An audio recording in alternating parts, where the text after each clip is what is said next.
They are a species defined by faith, forged in warfare, and guided by a holy book that shapes everything about their society, the Anhkana.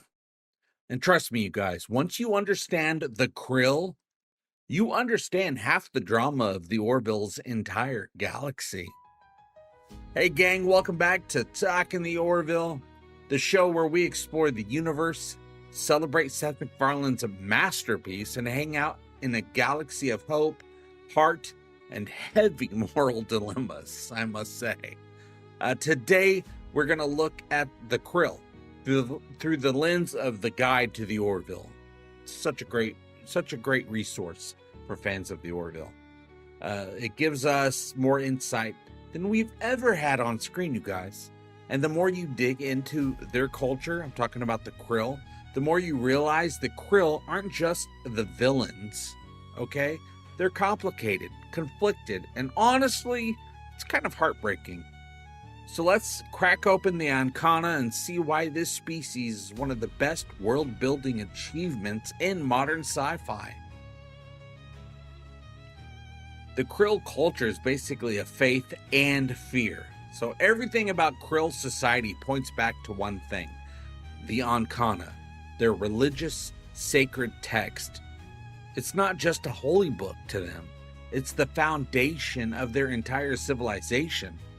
And when I say entire, I mean their government, their military, their education, their laws, their diplomacy, their world view, or galactic view, I guess I should say, their entire identity. Every corner of their lives is shaped by a very strict, very authoritarian interpretation of the Anhkana. It's a society built on the belief that all Krill are chosen by Avis, and all non-Krill are not. The Krill try harder, you guys, because of Avis.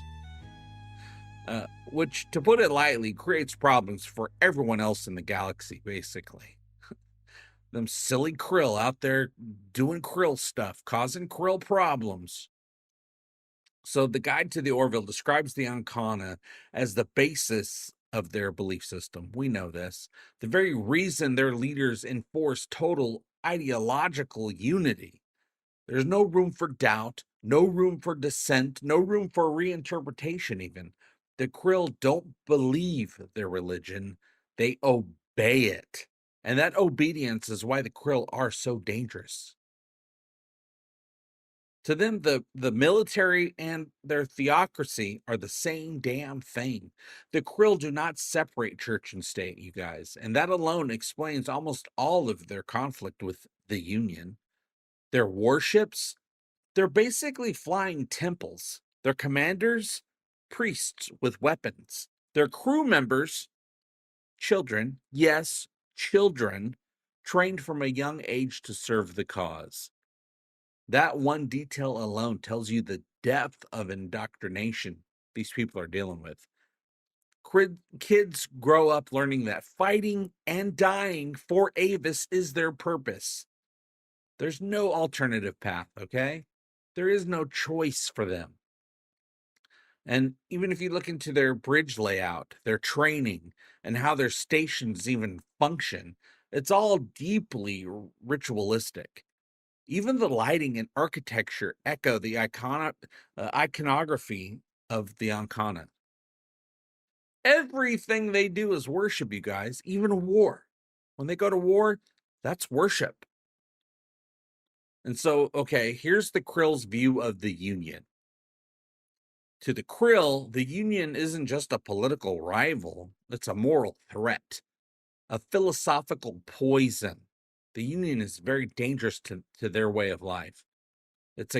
They're a galaxy-wide contagion that must be eliminated. Why? Because the Union represents exactly what their society fears.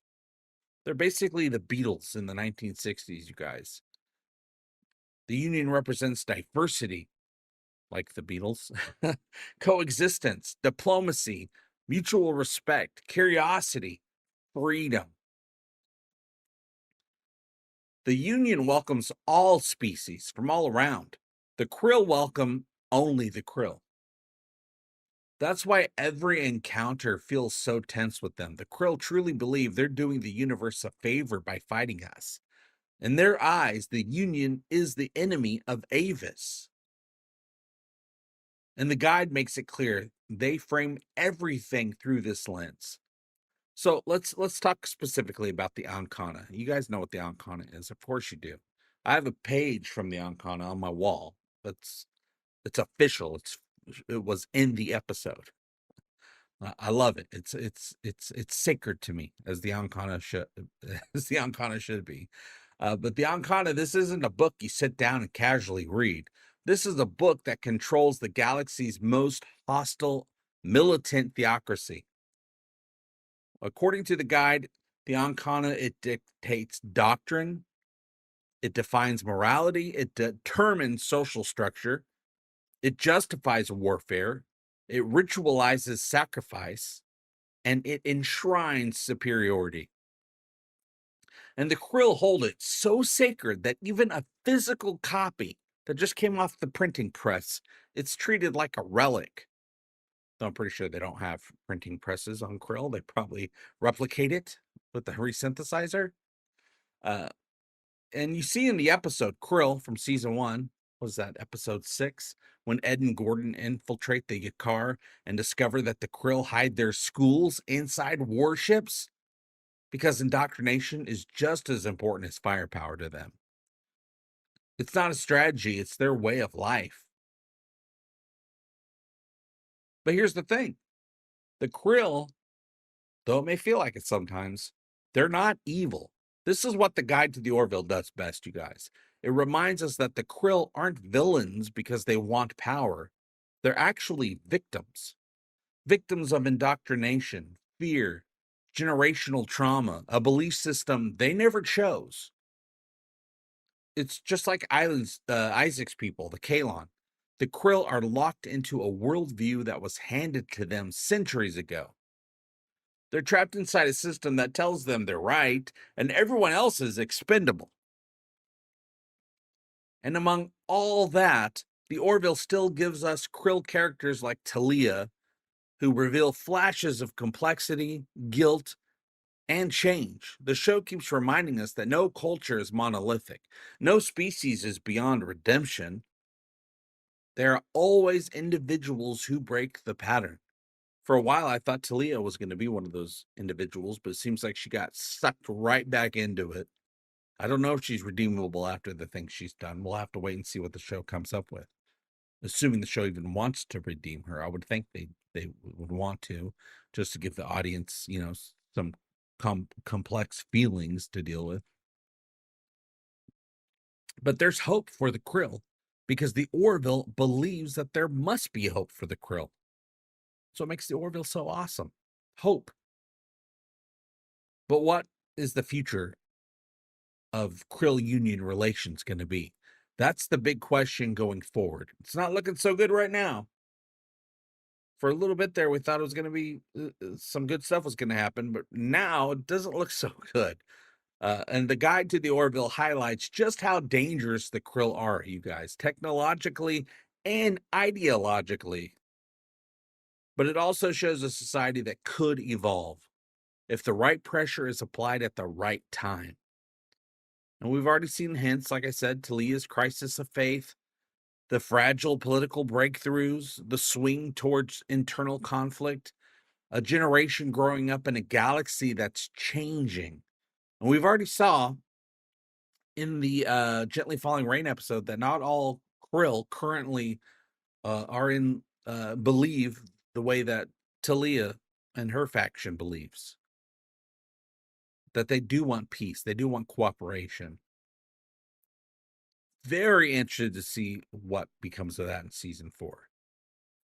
And when season 4 does happen, when it happens, not if, and everything we've heard so far suggests scripts do currently exist right now, the Krill storyline might be one of the most important arcs of the entire series, because peace with the Krill wouldn't just change the Union, it would change the entire galaxy.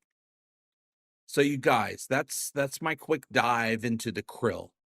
their faith, and the power of the Anhkana. And if you enjoy these in-universe explorations, I'll keep diving deeper into the lore as we wait for the next chapter of the Orville.